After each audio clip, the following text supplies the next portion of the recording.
Good afternoon, everybody, and welcome to the Transportation Committee meeting of December 12th, 2016. I'm Councilman Mike Bonin, along with Council members Jose Huizar and David Rue.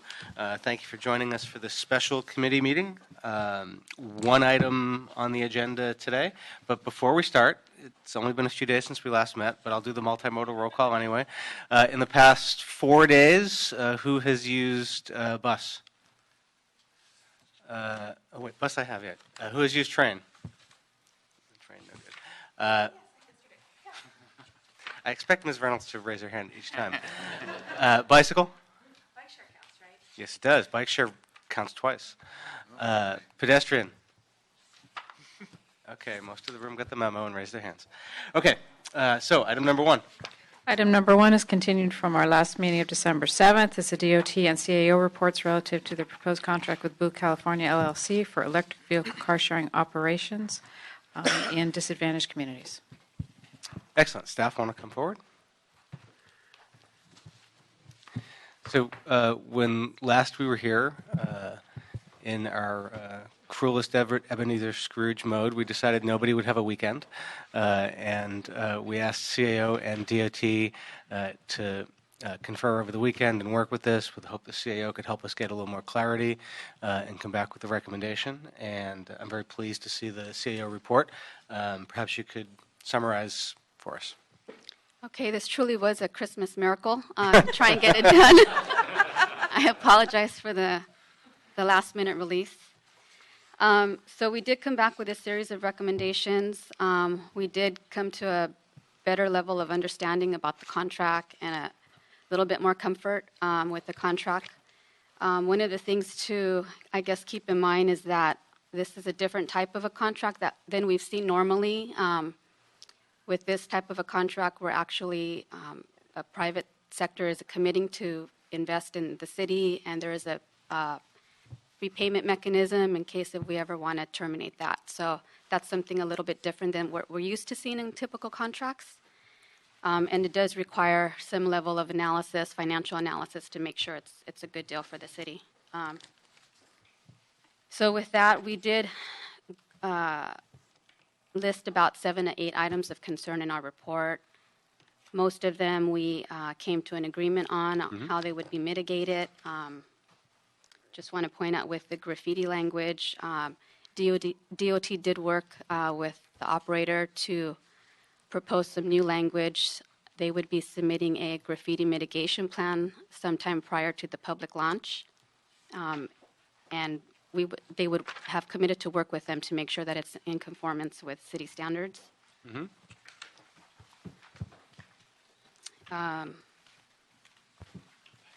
So just briefly kind of going over some of the items.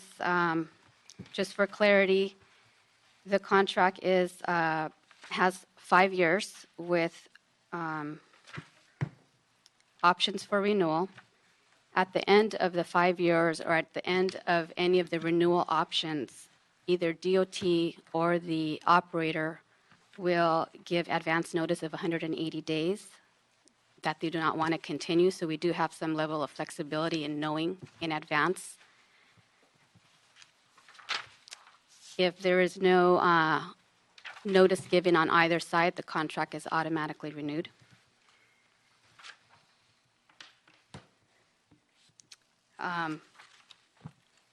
Again, going back to if there is if either party wants to, well, if the city wants to terminate prior to the first 5 years, there is that termination repayment mechanism that will trigger. And I attempted to come up with that potential fiscal impact. I worked with DOT on this, and that's in Table B on page 4. Mm-hmm. So the potential could be anywhere Table from... B, right? I'm sorry, Table B on page 4. You might be looking at your original report.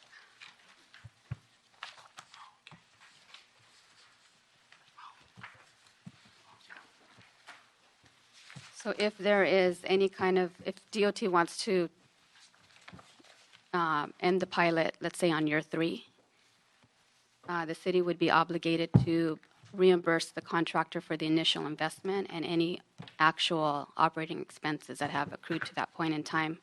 There's a cap on that, and it's $6 million.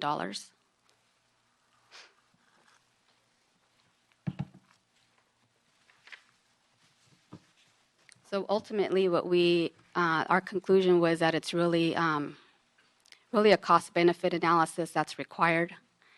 What's the cost of the contract, and you weigh that against the potential health improvements that could be made on behalf of the residents and the reduction in emissions to the city. If you have any other questions, we can certainly address them. Anything DOT would like to add? Okay. Mr. Ruhr, Mr. Weezer, questions? The one question about at the end of the 10 years, the ownership of all infrastructure and fixtures being transferred to the city. Were we able to change that? Remember on page 7 report, it said at the end of the 10-year life cycle, at the end of the contract, that all ownership of all the infrastructure and fixtures shall be transferred to the city. So It has the option. We have it's the option, okay. So we don't have to take it if we don't want it. And they'll remove it if we, just like in the previous, so if we tell them to remove all the equipment and replace the sidewalks back to the way it was, they'll do that. On the fixtures, so we have the option. Marcel Porras, Chief Sustainability Officer, LADOT. In that case, at the point, if we decide not to take control of the fixtures, then we would split the costs on removing the fixtures in order to kind of mitigate that risk for both sides. And then in the case of the infrastructure is going to be underground, and at that point, that infrastructure is just there. Right. Okay. Because at the last meeting, you also said that the life cycle of these equipment is about 10 years. Correct. Right. So we could assume at the end of this pilot program, they're going to be obsolete. Well, it's possible that between now and 10 years from now, the charging infrastructure itself changes, right? That there are that they may replace the level 3 charger with a level 5 charger or something like that because the technology has moved forward. So yes, if the infrastructure that they put in today is still there after 10 years, then it's reached the end of its useful life cycle. But the city might decide that we're going to, have another contract with a different vendor who's going to come in and, as part of that contract, that vendor would assume the cost to remove and replace. So there's a lot of different ways this could go. I think our perspective, the city attorney, CAO's office, as well, was that it's a relatively low risk that will end up there at the end of 10 years. But in the case that we do, the city is not on the hook for 100% of the cost. And if they upgrade, like in year 5 from the, level 3 to level 5, we don't bear any of those costs. And they're not going to come back to us for more money or anything like that. At that point, it's going to be on mutual agreement whether they actually do different upgrades, and at that point, we'll negotiate whether we want to do that or not. So it's not a given that we would have. Oh, so upgrades would be subject to negotiation. Correct. But the cost in here is maintenance of the existing structures. That's correct. Mr. Weezer, any questions? Okay, so as going through this and looking quickly through the CAO report, I see that there's been many clarifications of stuff, and then there's been some changes in language, which I'm grateful to see. Looking at, I'm not sure what table it is, but page 6 of the report, it indicates that there's been some revised language to section 2.4.3 regarding termination by the contractor. Clarifying the contractor will pay for the removal of the station equipment and repair work on sidewalk to its original condition. I understand that the CAO's and this committee's concerns about the time period in which infrastructure need to be fixed. There's some clarification provided on that. There's also a section 2.3.1.4 which references a cure period of 180 days, which was good. Section 3.14.1.4, I understand that it was made clear that by the city attorney that this agreement doesn't preclude any other car share company from operating or installing EV stations in the city, That's correct. which was important, and that what we're doing here applies only to this pilot program in these locations. Yes, and we did actually add recommendation 3 and 4 at the beginning of the report to Yes, address that. requiring DOT to report back to seek council approval, and that the franchise exemption be capped to this pilot area and this operator. I also note that the prior language relative to use of Blue LA as the operator of the City of Los Angeles EV car sharing service has been deleted. I think that's appropriate. I see that into the section about street sweeping, 3.19, there was added language to the contract, making clear that Blue California is responsible for ensuring compliance with the Clean Water Act. That was smart. And the graffiti section, which I knew there were concerns about, and we had some last week in committee, that the new language requires the contractor to submit a graffiti mitigation plan prior to the public launch of the pilot program. And that will require inspection of the station fixtures at least 4 times each year and include information regarding the resources that shall be used in order to mitigate graffiti. And you also added recommendation number 6, which recommends that DOT be instructed to ensure graffiti removal meets existing city standards to ensure compliance with the city's zero tolerance policy. That's correct. And then finally, I note that there was some new language proposed by the CAO risk manager, and that was accepted by all parties concerning the limits of liability and financial risk. Yes. Okay, that was great. So I want to thank CAO for your engagement on this. I want to thank you for working with DOT on this. Sorry to sort of jam your final weekend or your last weekend, but I appreciate your work. I would just ask DOT in the future that bring CAO in earlier. I think that's always helpful. They're the experts in negotiating this kind of stuff. I will say, given how far behind we've been some other cities in bike share, I'm glad to see us leading on this. I think that's really good and really important. I think this is big. I think it's huge. It's historic for the city, and we're doing it in the right places. And I think that's really important. And I think it's a credit to you, Marcel, and you, Ms. Reynolds, and to the mayor's office that we're doing this. So I want to thank you for that. We have 3 public comment cards, so we'll take the comment cards before we before we make a recommendation and a vote. Michelle Kinman and Kristen Pauling. How you doing? Good afternoon, Michelle Kinman with Environment California. And primarily, I just wanted to say thank you. I left Wednesday's hearing just so impressed by the mayor's office, by DOT, by DWP, the CAO's office, and this committee for being so thorough, embracing this innovative concept, and really working hard to make sure that it is poised for success.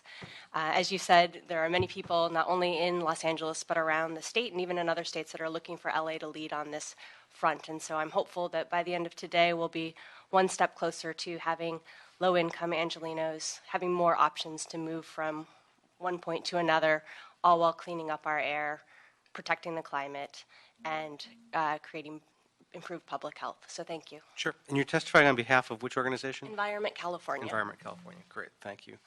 And Kristen? On behalf of NRDC, right? Correct. Yes. Thank you. I'll be really quick. And again, like Michelle, thank all the staff involved here, Mayor's Office, DOT, your offices, and CAO. Just to reiterate the point that I made last week, that right now we don't have our community-based organizations here, but I'm not going to speak for them, but I would say that they are really the leaders on this. I imagine they would want to be saying thank you and recognizing that they are strapped for time. So not always. Do we have some here? Oh, good. Saleh. Hi, Carlos. So I'll let Carlos make that point more articulately than me. But just to thank you for this time when climate action and focusing on disadvantaged communities is not what's happening across the country and what's happening here in Los Angeles and California. So thank you for doing Great. that. Thank you. Carlos, did you want to speak? I don't have a card for you. Can I say it? Yeah, and then we'll give you just fill out the card before you leave. Thank you, Council Chair, Council members. I'm just here to support this initiative. My name is Carlos Baquerano. I'm here on behalf of SALEF, the Salvadoran American Leadership and Educational Fund. We work in the Pico Union Westlake, representing thousands of folks from that community. And also, we provide services in South LA. So we are, very thankful to you for your support. And I want to thank everybody from the committee, Mayor's office, and all the members of this team who have been working hard on this initiative. This is going to have a big impact on our community, on our environment. So I want to thank you, and hopefully you will support this and take it to the council tomorrow. Thank you very Thank much. you very much. Thank you. And lest we end on a high note, let me welcome the audience to the longest 60 seconds of their day, and let's hear from Mr. Spindler.